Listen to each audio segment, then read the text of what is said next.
Hola, ¿qué tal, amigas, amigos televidentes en Extra Plus? Un gusto saludarles, darles la bienvenida a esta edición de Adelante Nicaragua, edición en la que hablamos de temas económicos con el doctor Luis Murillo. Muchas gracias por estar con nosotros, doctor. Empecemos con lo más reciente, las calificaciones internacionales de Nicaragua. Bueno, hay calificaciones en 4 sentidos, ¿verdad? Está Moody's, Sí. está Standard Poor's, está Fitch y está el Consejo Centroamericano o Monetario Centroamericano. Todas coinciden, ellas tienen diferentes tipos de calificación, pero coinciden en el deterioro en función de la pérdida de confianza de la economía nicaragüense, de tal manera que cada una de ellas le ha dado, digamos, un diferente nivel de calificación, B2 o B+, pero establecen con una especie de prudencia el diálogo y el entendimiento que deben de tener los nicaragüenses para volver a recuperar los niveles que teníamos antes de la crisis. Moody's, Fitch, Standard & Poor's son calificadoras de riesgo. Así es. Ya el Consejo Monetario Centroamericano ya es, no sé si es calificador de riesgo, más bien es evaluador de política monetaria. De política monetaria, ¿no? Así es. Igual que ahí tenemos una confusión si es el Banco Mundial o es el FMI el que hizo un informe, el que publicó un informe acerca de la situación de Nicaragua. Bueno, yo leí el día de ayer el informe del Banco Mundial. Sin embargo, recordemos de que estas dos instituciones son bastante cercanas. Sí. Entonces, lo que se establecía es de que de no componerse la situación, íbamos a tener un par de años consecutivos con desempeños negativos de la economía. Según el informe del Banco Mundial, este año, si no arreglamos en el último trimestre, íbamos a tener niveles de decrecimiento de 3.5% y el próximo año niveles de decrecimiento del 1%, lo cual es bastante lamentable porque la situación de la mayor parte de los nicaragüenses va en deterioro y creo que necesitamos retomar el diálogo y recomponer nuevamente la economía. De crecimiento estamos hablando un crecimiento negativo, es decir, un menos 3.5%. Así es. Que es más o menos lo que se había mencionado, muy largo del 1% que menciona el Banco Central. Sí, claro.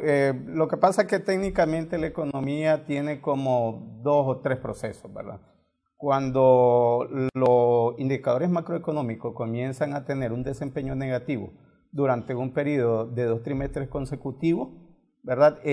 Hasta antes de los 2 trimestres es una desaceleración económica. Recordemos de que la economía nicaragüense tenía un desempeño del 4,7, 4,9%. Cuando pasan los 2 trimestres, entonces entramos en una especie de recesión.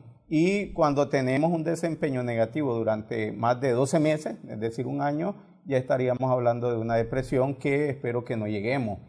Ya hemos tenido situaciones anteriores y creo que lo más prudente es que nos arreglemos y que esta economía vuelva a tomar las sendas del crecimiento. Sin embargo, yo insisto de que ese arreglo no debe ser espurio, ¿verdad? Porque esta economía necesita ajustes estructurales y que no vengan necesariamente de los organismos internacionales, sino que en ese acuerdo aprovechemos y resolvamos algunas cuestiones políticas y algunas cuestiones económicas. Desde el punto de vista económico, creo que deberíamos de aprovechar 2 elementos que son fundamentales. Uno fue el detonante de esta crisis, ¿verdad? Que fue la seguridad social. Sí. Creo que es hora de poner en el tapete soluciones reales. Y la otra es una reforma fiscal y tributaria real, ¿verdad? Con una perspectiva de mejoramiento en el sistema tributario de este país que tradicionalmente ha sido de carácter regresivo. ¿Qué significa eso? De que los que tienen menores niveles de ingresos son los que prácticamente tributan o pagan la mayor parte de los impuestos en este país. Que es principalmente a través del IVA. A través del IVA. Y una deformación que siempre hemos tenido, en economía hay una teoría que se llama la industria naciente. Y es que en algunos sectores en donde se tiene interés y que hay futuro de crecimiento, el Estado compromete algunos recursos y a través de su política de subvención, exención, exoneración, les da un periodo, ¿verdad?, para que ellos se oxigenen y posteriormente que sean competitivos. Sin embargo, en este país, un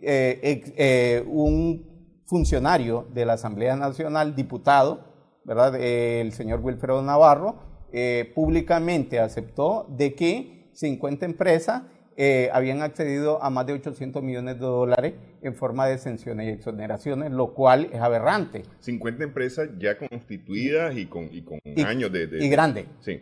Y grandes, lo cual es aberrante, tomando en cuenta de que esta economía realmente la que soporta la actividad económica, productiva y generadora de empleo es la micro, mediana y pequeña empresa, que no tiene una política de continuidad real para oxigenar la situación que tenemos en Nicaragua. Ok, y quiero que volvamos al tema del seguro social y al tema de la fiscal en breve en el programa. Salgamos un poco antes de esto, tanto de las calificadoras de riesgos como de los organismos internacionales que tienen que ver con asuntos financieros y económicos. Esta calificación es, o más bien esto que está planteando del 3,5% en decrecimiento para este año y 1% para el próximo año, es en las condiciones actuales. Así es decir, en donde no hay tranques, no hay exactamente un tema de violencia palpable o manifiesta en la calle como tuvimos en mayo, junio, julio, digamos. Pues, ¿ah? Es decir, porque lo que hemos planteado es que tenemos una violencia distinta, menos visible en este momento. Es decir, en este momento, ¿qué es lo que hay? ¿Cómo lo estoy viendo yo? En este momento, las empresas están trabajando, los comercios están abiertos, la circulación está abierta para todo el mundo, van y vienen productos, que era lo que no teníamos en aquellos otros meses, ¿no?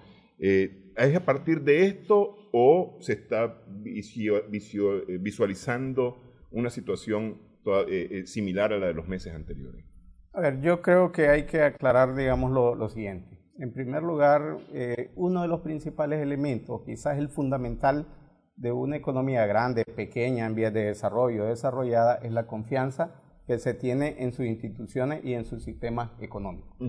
Ante lo cual, cuando se pierde la confianza, hay afectación en todas las relaciones monetarias, financieras que existen. Entonces, ¿a qué me estoy refiriendo? De que, si bien es cierto, después, digamos, de la crisis se quitaron los tranques, el mayor tranque que hay es la pérdida de la confianza en este país. ¿Por qué? Porque se está visualizando de que esta economía tenía un nivel de crecimiento sumamente frágil. Es decir, dependía principalmente de 4 flujos que estaban fuera de la intención de actividad económica interna de este país. Es decir, dependíamos, por ejemplo, de inversión extranjera directa, que significaba el 10%, dependíamos de remesas familiares, que era más o menos otro 10%, dependíamos de la cooperación internacional, ¿verdad? Y además dependíamos de un determinado nivel de ayuda internacional que de una u otra manera mantenía la economía en este país. Sin embargo, también habían otras circunstancias que estaban generando cierta bonanza a nivel interno. Por ejemplo, los bancos tenían una sobreliquidez y prueba de ello es de que por mucho tiempo, por varios años, pasaron sobreencajados. Sí. ¿Verdad? Sobreencajados, y eran los principales proveedores de préstamos de consumo de este país. Entonces, lógicamente, la economía tenía un nivel de crecimiento aparente y vulnerable. Pero en la actualidad miremos cómo estamos. Si bien es cierto, los tranques físicos se quitaron, no se han quitado, digamos, algunos tranques que desde mi punto de vista afectan la institucionalidad y el sistema económico. El sistema financiero dejó de dar crédito, tanto a la producción como al consumo, ¿verdad? La cooperación internacional dejó de fluir. Los créditos a nivel internacional están en peligro de secarse o de no venir, digamos, al país. Los niveles, digamos, de consumo han decrecido por lo menos un 30%, ante lo cual, a pesar de que no exista tranque físico, sí hay una fuerte afectación al sistema económico y sobre todo a la confianza de este país. Entonces, en base a todas estas circunstancias y al poco arreglo interno que tenemos en la parte política, es de que estos organismos financieros internacionales, Banco Mundial, Fondo Monetario y las calificadoras de riesgo, le dan un bajo nivel de calificación al sistema económico de este país. El mayor nivel de calificación es el A+. Así es. ¿Ah? Es decir, nosotros estamos, digamos, en la tercera y cuarta línea de calificación, más o menos. ¿Verdad? ¿Qué significa eso exactamente? ¿Qué es lo que esto afecta directamente? Yo creo que hubo una mala política en el año 2016, si mal no recuerdo. En el año 2016, Nicaragua salió del odioso club de los países más pobres del mundo. Sí. ¿Verdad? Que, dicho sea de paso, el beneficio es que puede acceder a créditos más concesionarios. Y se dijo de que había una calificación alentadora, una tasa de crecimiento que era la tercera de mayor crecimiento a nivel latinoamericano, y por eso le mejoraban los niveles de calificación, tanto las calificadoras como los organismos financieros internacionales. Y recuerdo de que el asesor económico de la presidencia, con bombo y platillo, planteó de que Nicaragua ya no necesitaba tanto crédito concesionario.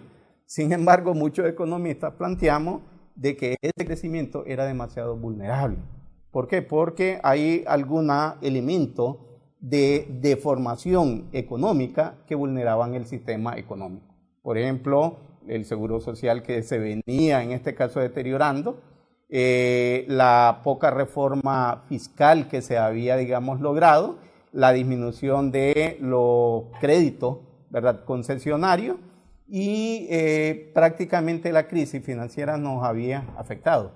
Entonces, prueba de ello es de que la economía nicaragüense en un periodo de 5 o casi 6 meses pasó a ser la tercera economía de mayor nivel de crecimiento a quizá nuevamente solo detrás de Haití, que a propósito acaba de sufrir un terrible terremoto. Un terrible terremoto, sí, este fin de semana.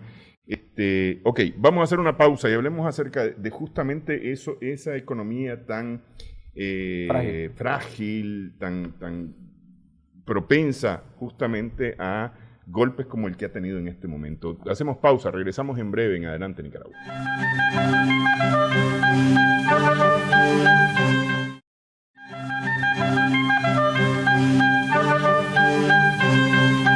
Seguimos en Adelante Nicaragua en Extra Plus. Conversamos con el doctor Luis Murillo.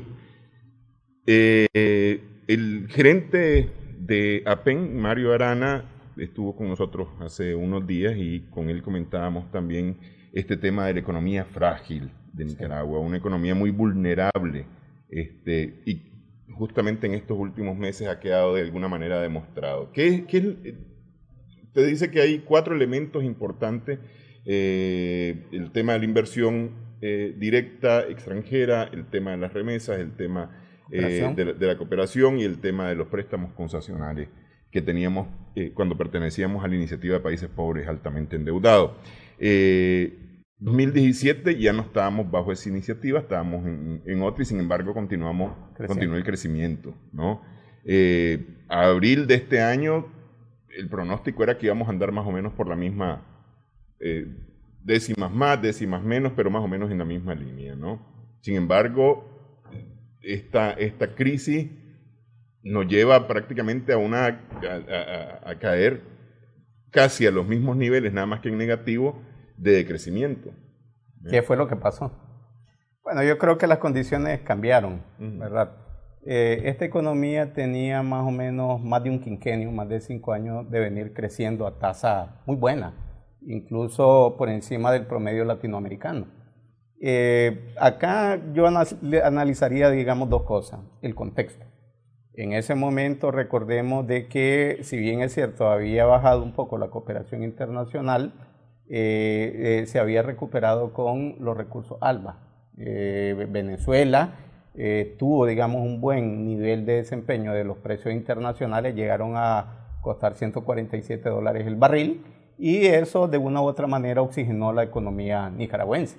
Además, estábamos desde el año 2006, 2007, 2008, viviendo una crisis financiera internacional, pero recordemos de que esa crisis financiera estaba, digamos, en los llamados títulos.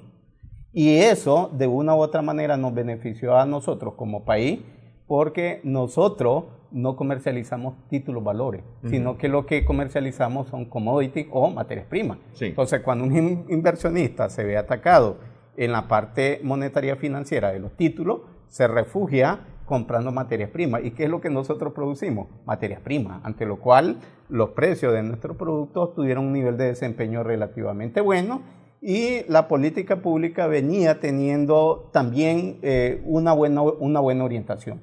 Entonces, todo eso generó, desde mi punto de vista, una especie de alianza, tanto a nivel interno como a nivel externo. Nosotros recordamos de que incluso el Fondo Monetario Internacional, el año pasado o el antepasado, estableció de que en el caso de Nicaragua solo le iba a dar un acompañamiento, que ya no era necesario la aplicación de programas trianuales. Sí. Y el Banco Mundial también le echaba flores, ¿verdad?, a la política pública. El Fondo Monetario Internacional, ¿qué fue lo que cambió? Bueno, desde mi punto de vista cambiaron dos cosas, ¿verdad? Uno, los precios internacionales de nuestros productos se cayeron porque el mercado financiero monetario se recuperó. La especulación. La especulación. Entonces los inversionistas agarran sus recursos y se los llevan. Ya no los refugian en países como los nuestros. La cooperación venezolana prácticamente se deterioró. Incluso hicieron un mal cálculo del panorama financiero porque lo tenían casi en 60, 70 dólares y el precio internacional del petróleo no ha tenido ese buen nivel de desempeño y los problemas, digamos, internos de Nicaragua. Es decir, creo de que hubo una especie de colusión de organismos internos y de organismos externos en donde pusieron todas las canastas en una economía que estaba creciendo de mentira, ¿verdad?, con una vulnerabilidad demasiado fuerte y no resueltos problemas estructurales, como cuáles: informalidad, no reforma tributaria y fiscal, problemas estructurales de desempleo, problemas estructurales de seguridad social, ¿verdad?, y problemas políticos que de una u otra manera vinieron a ser el detonante de una crisis interna que también viene acoplada con una crisis externa. Recordemos incluso que el gobierno de los Estados Unidos cambió su política exterior y todo eso de una u otra manera está generando una especie de contracción o aislamiento en la economía nicaragüense. Es decir, el panorama cambió y de la noche a la mañana, en un periodo de 5 o 4 meses, prácticamente pasamos a ser de la tercera economía de mayor nivel de crecimiento a nivel latinoamericano, una economía que estamos teniendo problemas serios de carácter estructural. Es decir, a ver, hay una conjunción de factores. ¿Se trató de una conjunción de factores? ¿No fue solamente el factor interno? No. Fue una conjunción. La subida al poder del presidente de los Estados Unidos, ¿verdad? El deterioro de la economía venezolana que de una u otra manera la han venido aislando.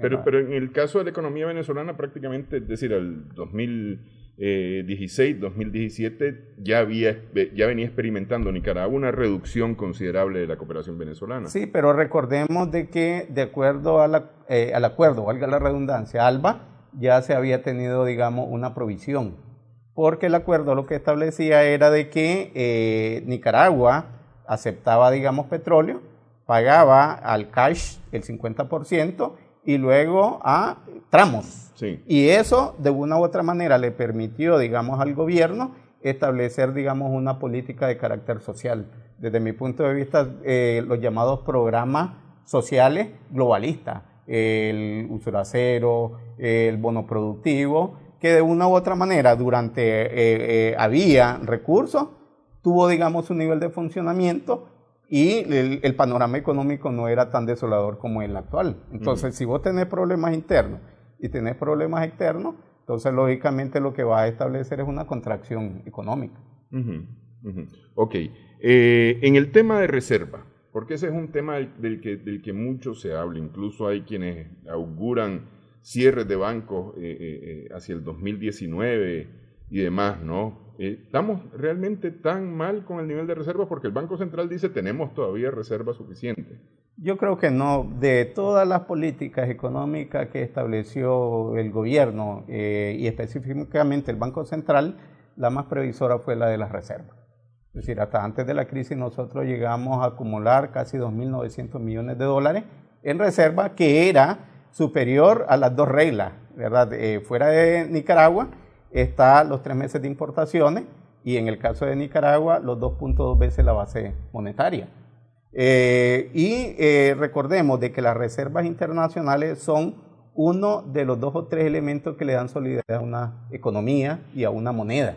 Yo creo que en materia de reserva no estamos mal, más bien creo que es una irresponsabilidad hacer un ataque al sistema financiero, porque eso va a generar, digamos, una vulnerabilidad en el sistema económico. Lo que sí hay, digamos, que aceptar es de que esas reservas han sido, digamos, utilizadas para contener un poco el sistema económico que está, digamos, en crisis. Creo de que estas reservas han sido ayudadas con una política que es un poco diferente a la década de los años 80. En la década de los años 80 nosotros tuvimos una crisis durante 10 años, claro, otro contexto, un bloqueo económico, pérdida de la productividad, pero el cierre del sistema económico se hacía a través de la emisión inorgánica, porque el país no tenía tanta reserva. Pero en la actualidad se hace a través del uso de reservas que se han echado mano casi 500 millones de dólares y a través de la deuda interna como producto de los títulos de inversión y los bonos de estabilización monetaria. Es decir, el cierre del déficit y de la crisis y sistema económico en la actualidad no es emisión inorgánica, sino que es a través de la emisión de cuasi dinero. Es decir, emito títulos, saco dinero de circulación, incluso la política ha sido bajar la oferta monetaria para evitar problemas especulativos en el sistema de precios. Claro, ahora, el hecho de hubo hace algunos meses un anuncio o una noticia, la dieron como noticia en un medio, que decía que quiera sacar el dinero del banco, porque el banco va a cerrar. Y entonces la gente salió en pánico y se produjo una cantidad de retiros de los bancos. ¿Eso pone en riesgo de alguna manera? ¿Hoy día están en riesgo los bancos por esta situación? A ver, yo creo que cualquier sistema financiero que sea atacado con una corrida bancaria está en riesgo, ¿verdad? Lo que sí creo de que uno de los mayores culpables de esta crisis son los mismos bancos, porque tuvieron los bancos y sobre todo los reguladores, porque tuvieron, digamos, una política de expoliación al sistema de consumo de este país. Es decir, el agarrar recursos, darlos a crédito, no tomar en cuenta la capacidad de pago que tenían los agentes económicos.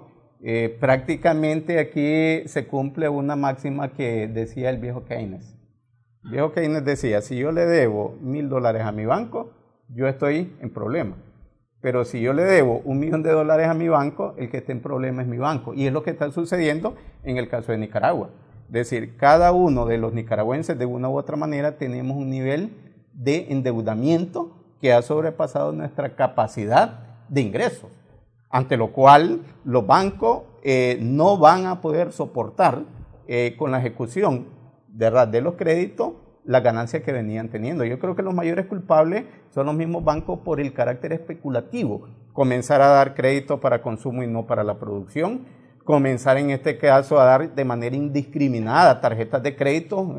Antes de la crisis a uno lo acosaban con tantas tarjetas de crédito y no buscar cómo abonar a la parte de la economía real, ¿verdad?, de este país.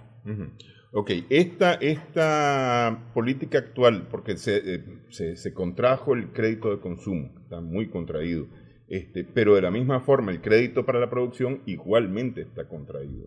Sí. Es decir, está bien contraer el crédito de consumo, pero el crédito para la producción... A ver, yo creo que el crédito para la producción hay una afectación que a mí me preocupa un poco más, que ese elemento de la contracción es no haberlo dado justo a tiempo. Recordemos de que la mayor parte de la producción de este país es agrícola o agropecuaria. Entonces, la crisis comenzó en abril.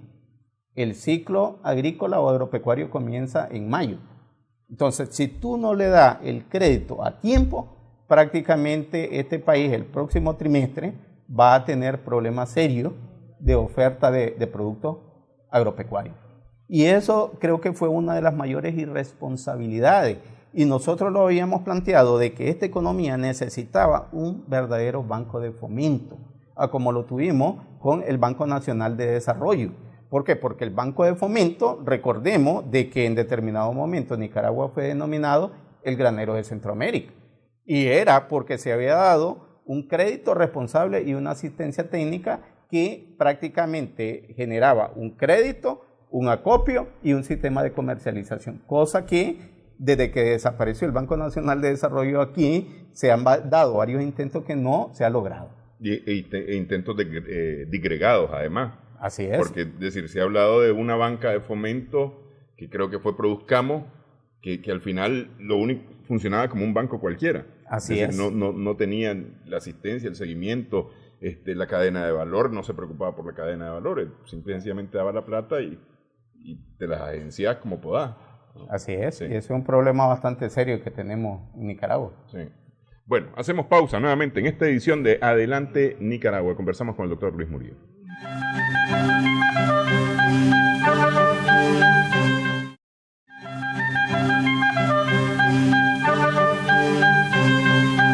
Seguimos en Adelante Nicaragua en Extra Plus.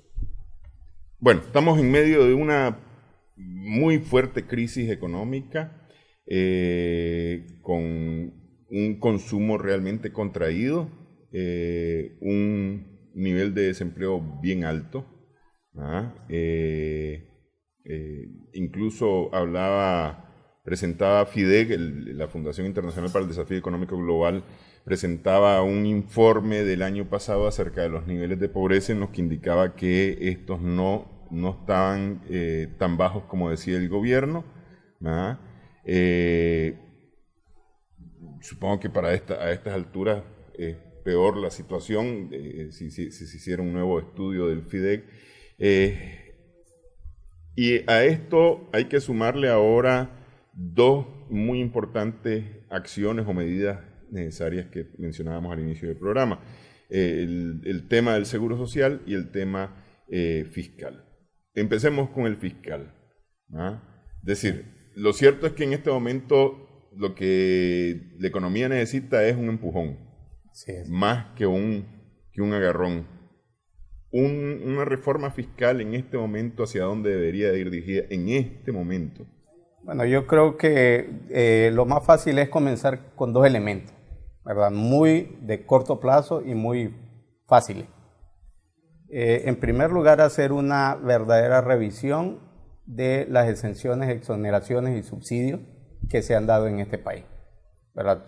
Solo con eso podríamos tener un mayor nivel de recursos para darle financiamiento a la parte de la producción. Es decir, revisando las exenciones y exoneraciones es fundamental. Voy a pensar, Sí. voy a pensar. Ahorita estamos hablando de revisarla, no hemos dicho Sí. quitarla. No, revisarla. Revisarla. Claro. Solo el hecho de revisarlas en este momento, como estamos en Nicaragua, que andamos erizos de alguna manera, eso no metería un problema político más en el país. Solo el hecho de revisarla. A ver, yo creo que el primer paso es meterlo dentro de la agenda del diálogo. Y dentro de la agenda del diálogo hay comisiones especiales y ahí deberían de estar especialistas, ¿verdad? Porque desde mi punto de vista, a como está estructurado el sistema, las exenciones, exoneraciones y subsidios se le están dando a unos tipos de productos que son demasiado inelásticos y que no necesitan realmente esos recursos y que están quitándole recursos, valga la redundancia, para el crecimiento y el desarrollo de este país. Lo que pasa es que tocar los intereses cómodos que se tenía en la gran empresa privada es un poquito complicado, pero creo que en un diálogo lo primero es aceptar la revisión.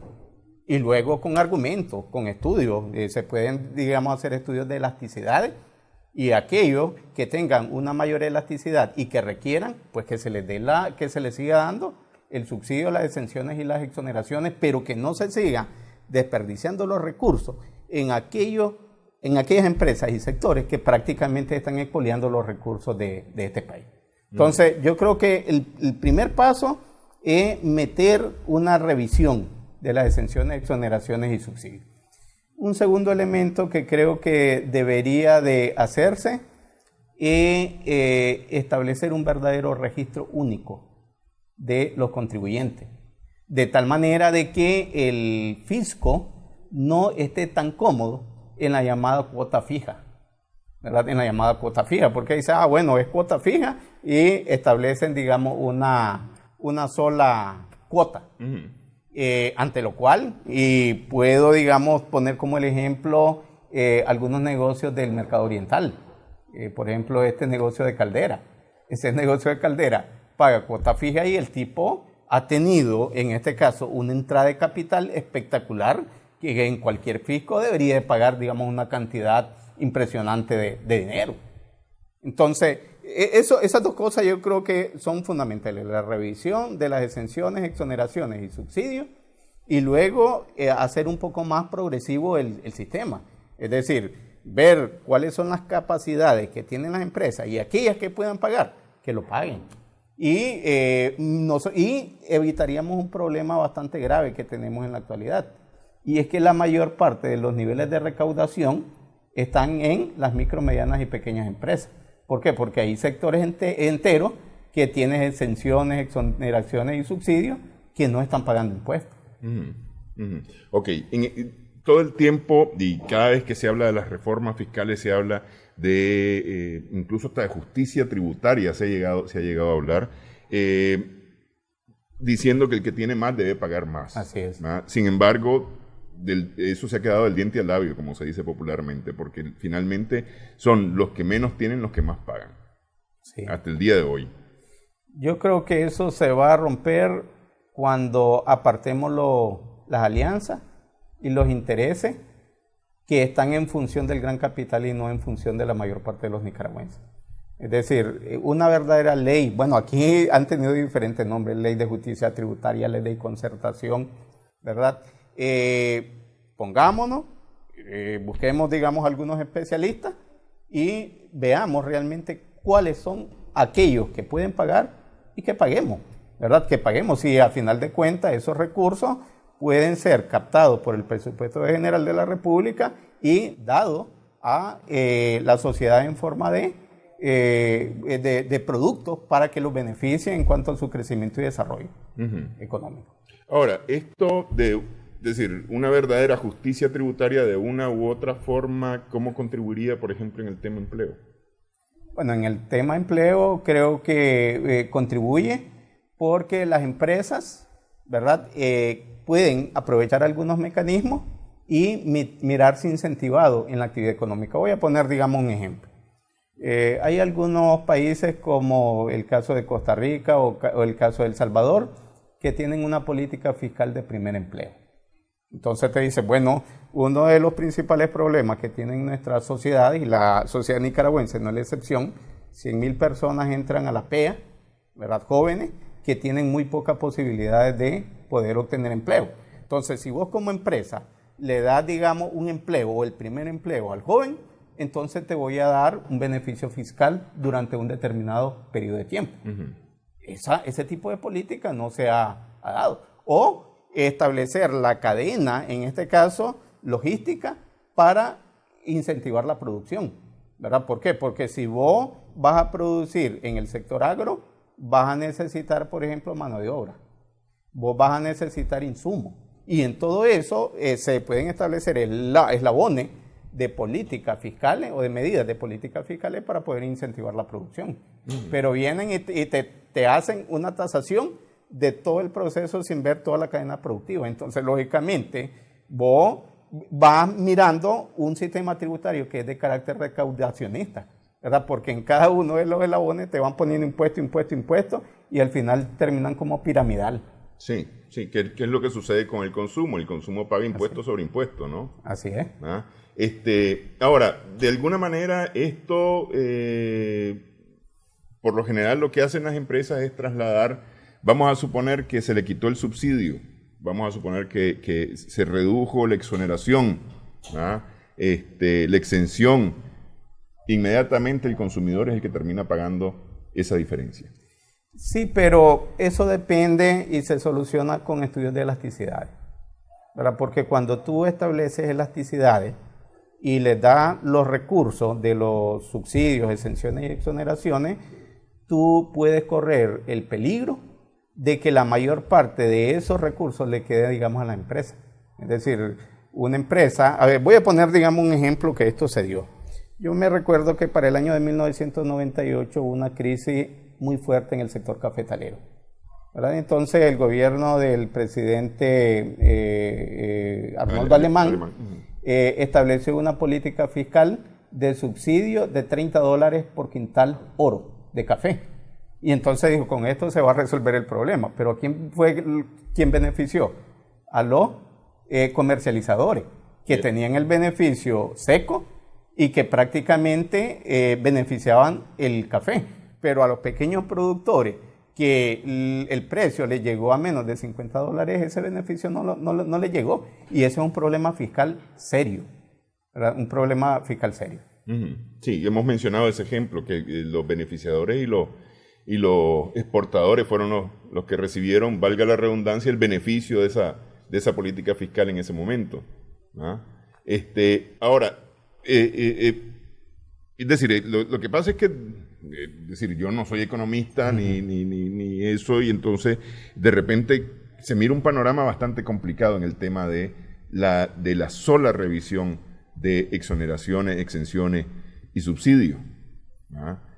Porque realmente lograr beneficiar al que realmente tiene que ser el beneficiario de esa política es lo complicado. Ahí está el caso, usted mencionaba el caso ese del café, por ejemplo. Es decir, la política fue buena.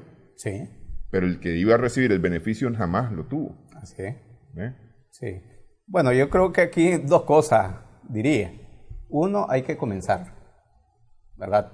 Y se comienza con una voluntad política. Ahorita que hay presión entre el acuerdo o la colusión, yo creo que era más una colusión que un acuerdo entre el sector gubernamental y el sector de la gran empresa, es el momento de revisar realmente las exenciones y exoneraciones. Y el segundo elemento creo que se debe de hacer en base a estudios de carácter técnico y no a intereses de carácter político, ¿verdad? Entonces yo creo que hay que comenzar ya, pero hay que hacerlo bien, con estudios de elasticidades para ver si realmente un producto, un sector merece el subsidio o no. Justamente eso me lleva al tema del seguro social, porque pensando en esto, usted me ha mencionado aquí en el programa el tema de que la reforma del seguro social pasa por una reforma estructural muy fuerte que incluye la mejoría de los salarios, ¿no?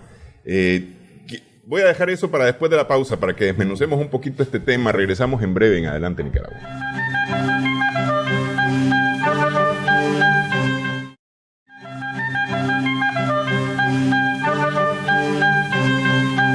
Seguimos en Adelante Nicaragua en Extra Plus. Estamos conversando con el doctor Luis Murillo. La reforma al Seguro Social tiene que darse sí o sí. Es decir, es algo que no puede quedarse. A fuerza se tiene que discutir. El asunto es discutirla, me parece a mí. No hacer lo que se hizo en abril. Anunciarla nada más, sino discutirla, realmente discutirla. Y en algunos sectores se habla que esto tiene que partir de una amplia consulta. Lo que pasa es que hay varios elementos, es decir, si al trabajador le dicen que a fuerza tiene que cotizar más, el trabajador de entrada dice que no. Si al empresario le dicen que tiene que poner más cuota laboral, igualmente lo primero es negarse a tal cosa, ¿no? Pero hay una serie de elementos, y los hemos tocado con usted, que tienen que ver con una verdadera reforma estructural que no se ha tocado en el Seguro Social, incluso no se ha mencionado en esta última, la de abril, pero ni por cerca se tocó este tema. Hemos hablado del tema y me voy a meter a eso antes que nos metamos a otra cosa, del tema de una mejor cotización a partir de un mejor salario.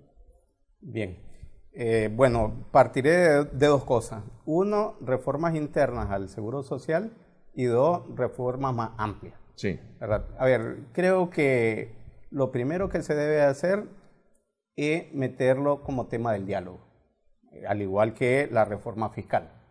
Entonces, en el tema del diálogo, yo creo que todos estamos de acuerdo en donde hay algunas inconsistencias que se necesitan solventar. Dos de las cuales son el personal supernumerario y gastos excesivos del Seguro Social, y dos, el manejo de la inversión que se ha tenido y que de una u otra manera, desde mi punto de vista, ha inmovilizado la mayor parte de los recursos líquidos del Seguro Social y ha contribuido un poco más a la crisis que ha tenido, digamos, el Seguro Social. Sin embargo, creo que eso en el corto plazo. En el mediano y en el largo plazo hay que acompañar esta reforma al Seguro Social con reformas de carácter más estructural. Dos grupos de medidas. Uno en el mercado laboral y otro en el sistema productivo. Es decir, en el mercado laboral, el problema que tiene, o uno de los problemas que tiene el Seguro Social, es de que esta economía tiene un elevado nivel de informalidad, tiene un elevado nivel de desempleo, ¿verdad? Y que se trató de parchar con el seguro facultativo, y en esta crisis se demostró que prácticamente no era la solución. Entonces, en el mediano y en el largo plazo, yo creo que se tienen que establecer medidas de carácter estructural para un empleo de calidad, el llamado empleo decente, en donde le des trabajo a la gente, pero con calidad. Y aquí voy a articularlo con un segundo grupo de medidas de carácter productivo. Es decir, en este país nosotros tenemos que modificar la estructura productiva.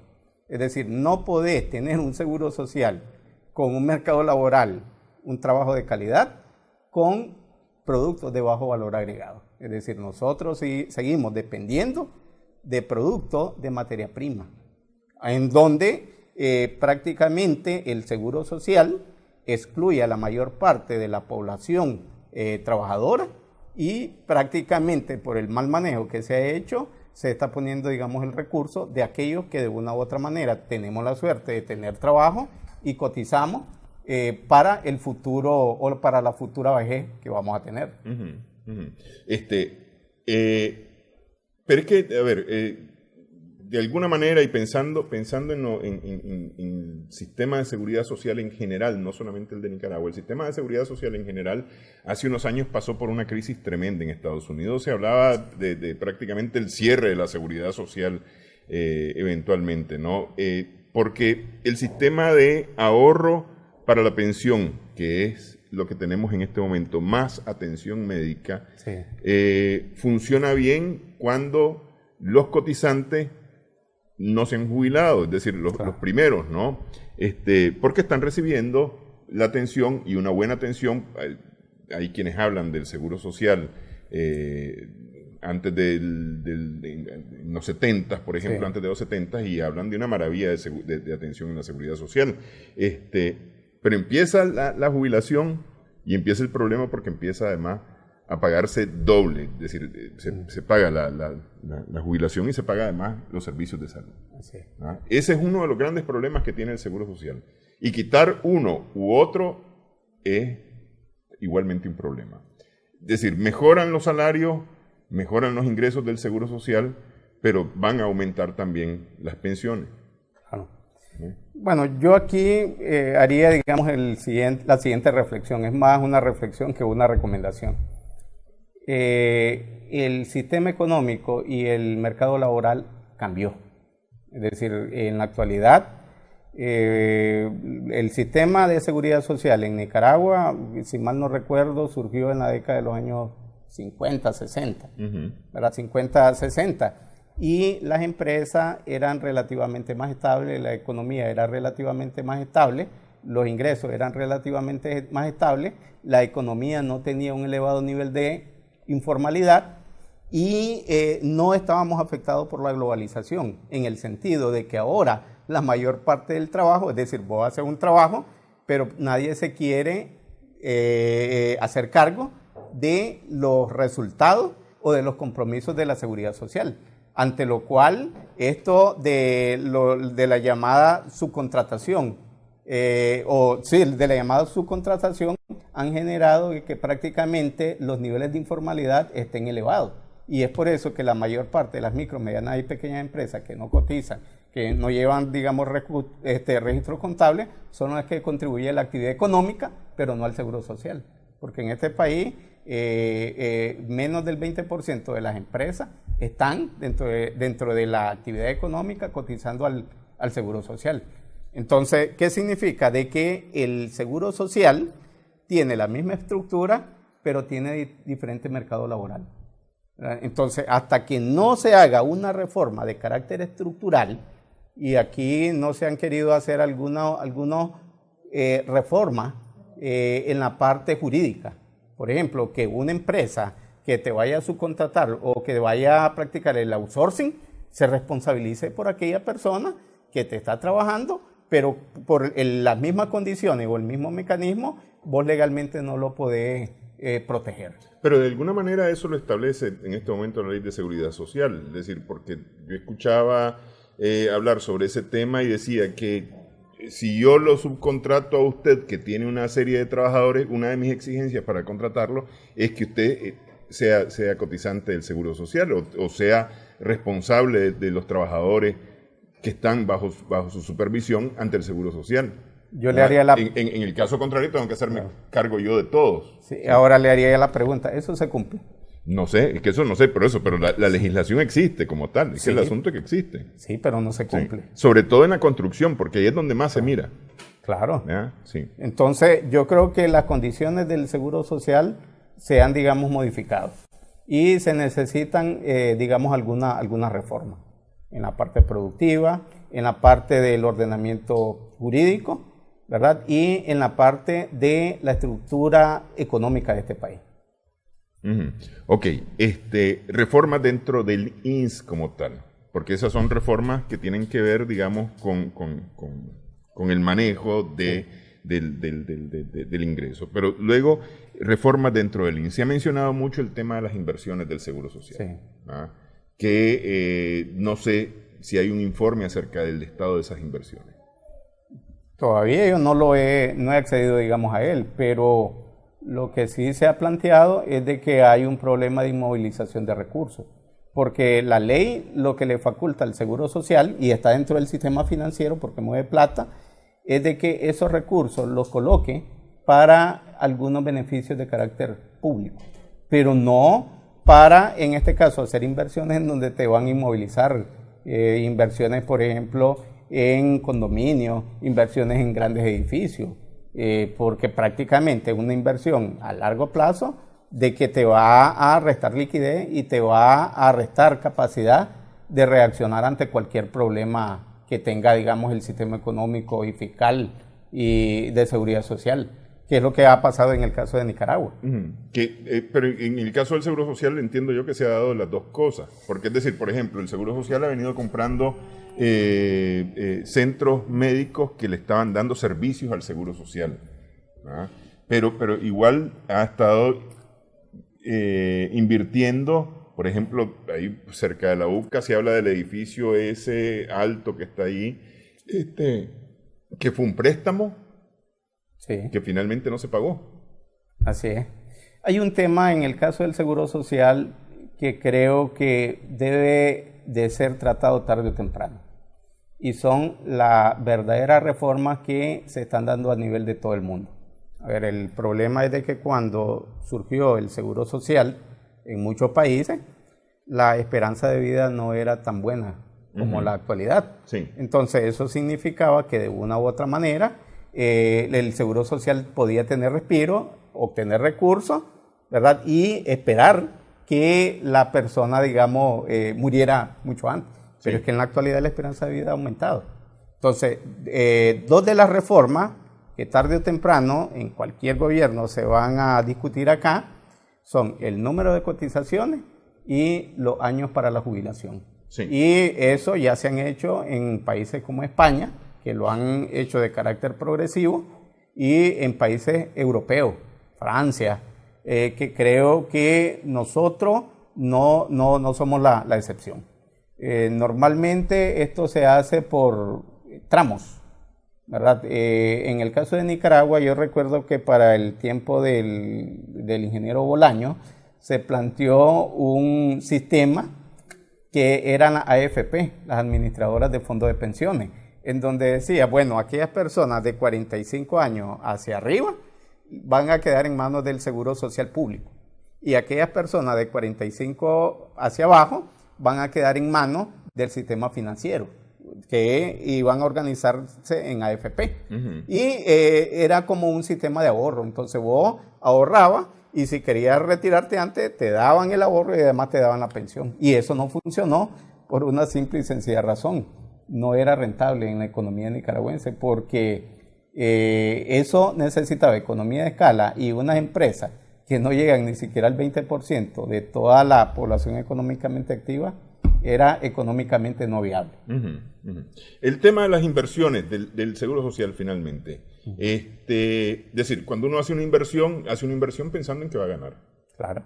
Y esa es la idea de las inversiones del Seguro Social. Es decir, meter plata donde puede ganar más plata que sirva justamente para poderse en este momento ajustar a ese déficit que tiene el Seguro Social. Sí, pero yo aquí haría un matiz, ¿verdad? Porque recordemos de que el Seguro Social tiene recursos de nuestros impuestos, de nuestras cotizaciones, ante lo cual el pensamiento y el funcionamiento no debe ser como un banco normal, es decir, obtener o colocar el dinero donde nos dé mejor ganancia, ¿verdad? Y a veces hay cantos de sirena, en donde te pueden ofrecer una alta tasa de interés, un alto rendimiento, pero se deteriora la condición económica y vos perdes todo lo que habías invertido. Sí. Entonces, yo creo que acá una de las reformas es prácticamente poner un candado y una comisión especial de carácter técnico en donde se dé una autorización para el manejo de esos recursos en inversiones, dejando claro en qué, para qué y en cuánto tiempo. Y no agarrar, digamos, esos recursos e invertirlos en la primera, digamos, cosa que nos parece como funcionario que va a dar los mejores rendimientos, pero que a la postre va a inmovilizar o va a hacer perder los recursos públicos. Sí. Bueno, quiero agradecerle que haya estado con nosotros, doctor Luis Murillo, economista.